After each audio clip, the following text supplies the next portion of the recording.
September 11th of 1992, Iniki struck the island of Kauai, and as a Category 4 strength hurricane, it packed sustained winds of 145 miles per hour or 233 kilometers per hour, but gusts that reached a staggering 225 miles per hour or 362 kilometers per hour.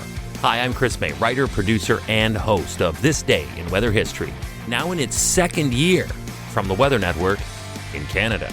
In Hawaiian, Iniki means strong and piercing wind, and this was definitely the case on this day in weather history. Hawaii, 50th state in the Union and the only one outside of North America.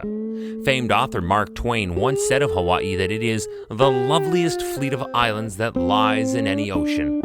Hawaii's tourism is driven by eternally active volcanoes and the site of the first ever attack on U.S. soil when Pearl Harbour was bombed by Japan in World War II. But this island state is so isolated in the middle of the Pacific Ocean, it means it's a sitting duck for tropical storms. Today, we look back to the year 1992, when a Category 4 hurricane steamrolled over this archipelago on September 11th. Iniki formed on September 5th and was one of 11 Central Pacific tropical cyclones during that season. It strengthened into a proper tropical storm on September 8th, and then the next day it strengthened again, but this time into a hurricane. As a testament to how powerful the winds were, the anemometer that recorded that gust was found later blown into a nearby forest during the cleanup. In another wild sidebar story, the film Jurassic Park, at that time, was being filmed in Hawaii. The cast and crew took shelter in a hotel, while the sets used for what would become, thankfully, deleted scenes was destroyed. But shots of Hurricane Iniki did make the final cut of this major motion picture. Welcome to year 2 of this podcast. Right now, you're listening to the full version of today's story on your favorite podcast provider. But there's also the daily podcast video short. They're shot right here in my podcast recording studio, so you get that perspective. But oftentimes, they will include visuals from that day's event from when it happened in weather history. So after listening to the full story, go check out the podcast video short on television or online anytime at theweathernetwork.com/weather history. Now in total, only 6 deaths were reported, and that was despite the fact that the Central Pacific Hurricane Center, the CPHC, failed to issue tropical cyclone watches and warnings 24 hours in advance.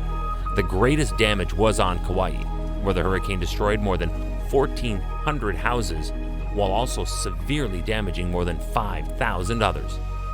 Though not directly in the path of the eye, Oahu experienced moderate damage from wind as well as storm surge.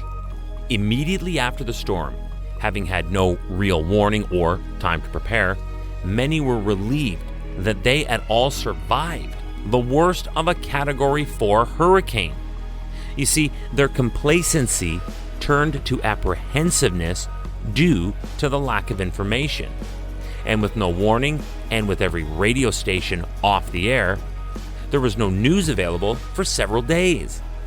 As a result, amateur radio proved to be extremely helpful during the 3 weeks after the storm. And then the strength of the human spirit jumped into action. Volunteers started coming from the neighboring islands and from other reaches from around the Pacific to assist in the recovery.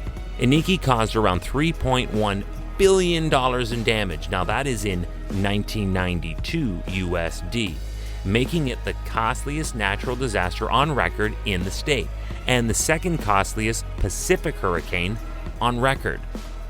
It was the first hurricane to hit the state since Hurricane Iwa in the 1982 season, and the first major hurricane since Hurricane Dot in 1959. The name Iniki was retired because of the damage it caused, and the letter I was replaced with Iolana in the Central North Pacific Tropical Storm List. But it breached the shores of Hawaii on September 11th, 1992, this day in weather history.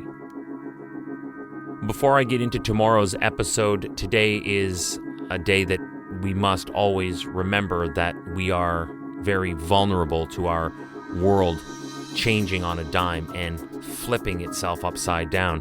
Not only have we persevered through a full global pandemic, but we look back to September 11th as the day when most lives in North America were changed because of the terror attacks on New York with the World Trade Center towers, the attack on the Pentagon, and Flight 93 that was downed in Shanksville, Pennsylvania. September 11th should always be remembered. Tomorrow is September 12th, and this day gets the gold, literally floating around in the ocean. Yep, 30,000 pounds of it. You heard me right.